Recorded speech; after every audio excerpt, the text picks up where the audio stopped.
दोस्तों नमस्कार, मैं हूं शैलेंद्र सिंह और आप देख रहे हैं हमारा यूट्यूब चैनल शब्द शब्द शैलेंद्र सिंह। आज हमारे साथ मिसेस प्रीति यादव हैं जो उत्तर प्रदेश क्वीन ऑफ वर्च्यू की फाउंडर डायरेक्टर हैं। 3 season Uttar Pradesh queen of virtue के पूरे हो चुके हैं और चौथा सीजन अब आने वाला है। तो हम प्रीति जी से जानेंगे कि पिछले 3 सीजन का क्या अनुभव रहा और चौथे सीजन में क्या ऐसा है जो लखनऊ, उत्तर प्रदेश और पूरे भारत में एक तहलका मचाने वाला है। प्रीति जी, बहुत बहुत आपका स्वागत है। थैंक यू सो मच सरविन जी, और बहुत अच्छा लगा। हम इससे पहले भी एक वीडियो रिकॉर्ड कर चुके हैं और आज हमें दोबारा सौभाग्य मिला कि हम आपके साथ दूसरा वीडियो शूट करें। लखनऊ में इस इवेंट की, इस पैजेंट की शुरुआत हम लोगों ने 2021 में की थी और 2021 से लेके अभी तक हमारे 3 सीजन हो चुके हैं, तकरीबन 3 साल बीत चुके हैं। ये हमारा चौथा साल है और हर साल हमने कुछ नया सीखा, कुछ नया देखा और अपने हर साल दर साल इम्प्रूवमेंट की। तो सीज़न 1 से लेके सीज़न 3 सालों का अनुभव अब सीज़न 4 में आने वाला है और सीज़न 1, सीज़न 2 और सीज़न 3 यानी 2021, 22, 23 की अगर हम बात करें तो हमारा जो एक्सपीरियंस था, हमारा एक्सपीरियंस हमारी उत्तर प्रदेश की महिलाओं को एक अच्छा पैजेंट एक्सपीरियंस देना और खुद भी एक अच्छा एक्सपीरियंस गेन करना, ये दोनों ही मामलों में हम लोग बहुत सौभाग्यशाली रहे और हम लोगों को ये दोनों चीज़ें ही बहुत अच्छी मिली। इस बार भी हम लोगों ने हमारी जो यूएसपी है वो ये है कि हम लोग एजुकेशन को बहुत तवज्जो देते हैं। हम जनरली कहते हैं कि ये एक पैजेंट एजुकेशन है।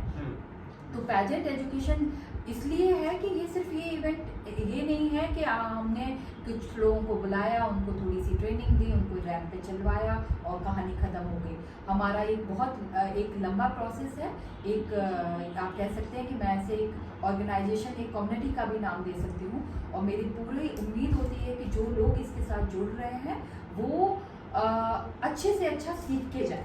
उनकी पर्सनालिटी नो डाउट बहुत अच्छी ही होगी क्योंकि वो एज ए फाइनलिस्ट हमारे साथ जुड़ रहे हैं, लेकिन हमसे और इतना अच्छा लेके जाएं कि उनकी पर्सनालिटी में 10x सुधार हो। अच्छा। तो डेफिनेटली ये चीज़ है। चौथा सीजन है, क्या इसमें खास बात होगी, मेन अट्रैक्शन क्या है? अगर हम सीज़न 4 की बात करें शैलेंद्र जी, तो डेफिनेटली जैसा मैंने बोला कि 3 सालों का जो भी अनुभव रहा है, मैंने कुछ चीज़ों को नोटिस किया है कि कुछ क्लासेस जो हम लोग कराते थे वो जैसा आप लोग स्कूल में कुछ विषयों को देखते हैं कि ये विषय सिर्फ डालने के लिए डाले गए हैं, इनका ज़रूरत नहीं है, और कुछ प्रैक्टिकली लाइफ में बहुत इंपॉर्टेंट रखते हैं। तो इस तरीके से कुछ नए सब्जेक्ट्स को हमने अपने पैजेंट एजुकेशन में डाला है, अपने पैजेंट ट्रेनिंग्स में डाला है, जिसका उपयोग डेफिनेट सबको ही मिलेगा। और उसके साथ साथ जो है सेलिब्रिटीज़ को सब देखना चाहते हैं, हम लोग भी देखेंगे, लेकिन मैंने अपनी जो लेडीज़ हैं, जो वर्चुअस क्वींस जिन्हें मैं बोलती हूँ, वो विनर्स और उनको सेलिब्रिटी बनाया है। अच्छा। और वो इस बार चौथे सीजन में हम लोगों को लीड करेंगे। अच्छा, मतलब एक अट्रैक्शन वो भी होंगी जो पिछले 3 सीजन में विनर रही। जी बिल्कुल। अच्छा, जो लोग आपके साथ जुड़ना चाहते हैं, हिस्सा लेना चाहते हैं, तो कैसे लें, कुछ बताइए। जी, जो भी हमारा प्रोसेस है वो एक ज़्यादा लॉन्ग प्रोसेस नहीं है, लेकिन हाँ हम लोग काफ़ी पहले से शुरुआत कर देते हैं इसकी। हमारी एक ऑफिशियल वेबसाइट है, we are the first one जिन्होंने सबसे पहले मिसेस उत्तर प्रदेश को एक प्रोमिनेंट प्लेटफॉर्म के साथ शुरू किया था, एक प्रोमिनेंट फ्रेंचाइजी के साथ, एक ऑथराइज्ड फ्रेंचाइजी के साथ। हमारी एक ऑफिशियल वेबसाइट है जिसको हम लोगों ने पूरी तरीके से उसे रजिस्टर्ड किया, हमारी कंपनी रजिस्ट्रेशन के साथ साथ। तो हमारा जो वेबसाइट है, ऑफिशियल वेबसाइट है www.mrsuttarpradesh.com। लेडीज़ वहाँ पर जा सकती हैं, फॉर्म अवेलेबल है, वहाँ से उस फॉर्म को भर के हमें कांटेक्ट कर सकती हैं। अगर उन्हें वेबसाइट से कोई भी परेशानी होती है, कुछ भी होती है, तो फिर हमारे जो कोऑर्डिनेटर्स हैं, हमारे जो सपोर्टर्स हैं, वो उनको हेल्प कर देते हैं। बहुत सारे ब्यूटी प्रेजेंट होते हैं, आप अपने को दूसरों से अलग कैसे देखती हैं? बहुत ही शानदार क्वेश्चन पूछा है ये। ऑफ कोर्स मैं हमेशा कहती हूँ कि मैं ओवर प्राउड नहीं हूँ, लेकिन मैं कहती हूँ कि मैंने अपना प्लेटफॉर्म सिर्फ दिमाग से नहीं, दिल से बनाया है और ये कई मायनों में दूसरों से बहुत डिफरेंट है। सबसे पहला, जैसा मैंने पैजेंट एजुकेशन की बात है, हमारे पास बेस्ट मेंटोर्स होते हैं। Best mentors means best mentors, क्योंकि वो मेंटोर्स वो हैं जो नेशनल पैजेंट और इंटरनेशनल पैजेंट्स में ट्रेनिंग्स दे रहे हैं। वो एक स्टेट पैजेंट के लिए स्पेशली बुलाए जाते हैं, करे जाते हैं। जो शो डायरेक्टर्स या फिर जो अदर मेंटोर्स भी होते हैं, उनकी अच्छे से जांच पड़ताल की जाती है कि उनका बैकग्राउंड क्या है, क्या वो एक सही डिलीवरी देने के काबिल हैं या नहीं है।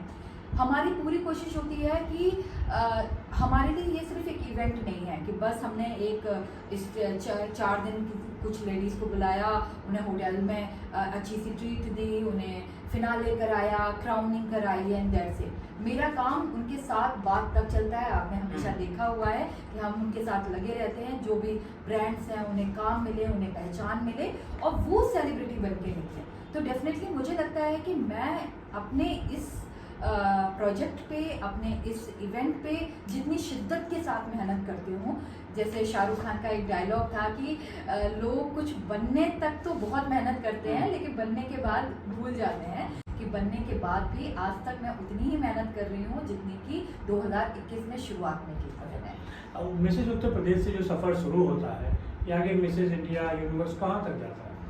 देखिए, अगर पैजेंट की ही बात करें तो इसके कई सारे स्टेजेस होते हैं। जिसको कई बार ऐसा होता है कि लोग इसको मिक्स कर देते हैं मॉडलिंग, एक्टिंग इसमें। लेकिन अगर सिर्फ पैजेंट फील्ड की बात करें कि तो इसके स्टेजेस होते हैं। तो लाइक जैसे अदर गेम्स जैसे आप करते हैं कि डिस्ट्रिक्ट लेवल हुआ, स्टेट लेवल हुआ, नेशनल लेवल हुआ, इंटरनेशनल लेवल, सेम इसके भी ऐसे ही स्टेज होते हैं। डिस्ट्रिक्ट लेवल पे अभी इतना बड़ी कंपनीज या बड़ी ऑर्गेनाइजेशंस पहुंची नहीं है सो दैट कि उनको एक अच्छा प्लेटफॉर्म मिले। लेकिन हाँ, डेफिनेटली स्टेट पैजेंट्स हैं जिनमें एक अच्छा प्लेटफॉर्म मिलता है। स्टेट पैजेंट्स से चुनकर लेडीज जाती हैं जो कि नेशनल पैजेंट के लिए लड़ती हैं, और नेशनल पैजेंट में की जो विनर्स होती हैं वो इंटरनेशनल के लिए एज ए डेलीगेट रिप्रेजेंट करती हैं। तो इस पूरे ब्यूटी पेजेंट के जरिए महिलाओं की पर्सनालिटी में क्या बदलाव आता है?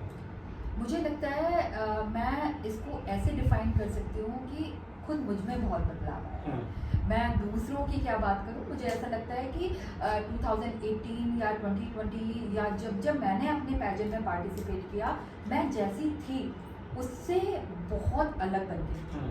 आज आप मुझे जिस रूप में देख रहे हैं, शायद अगर आप 2018 से पहले मुझे उस रूप में देखते तो शायद मैं आपको हम ऐसे नहीं मिलते, सामान्य घरेलू महिला इस टाइप के मिलते। मुझे लगता है कि मुझे इस पैजेंट ने बहुत आत्मविश्वास दिया है, बहुत मेरा मोरल अप किया है।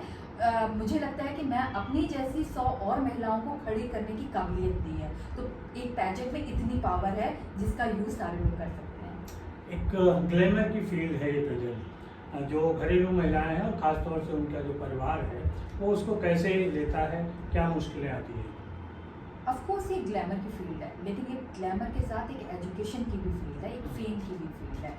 इसको आप सिर्फ इससे मत मानिए, आंकिए कि एक सुंदर सी लेडी सुंदर से वस्त्र में आई और उसने कुछ चल के दिखाया, किया और बात खत्म हो गई। यहाँ हम उसकी इंटरनल और आउटर दोनों ब्यूटी की बात करते हैं।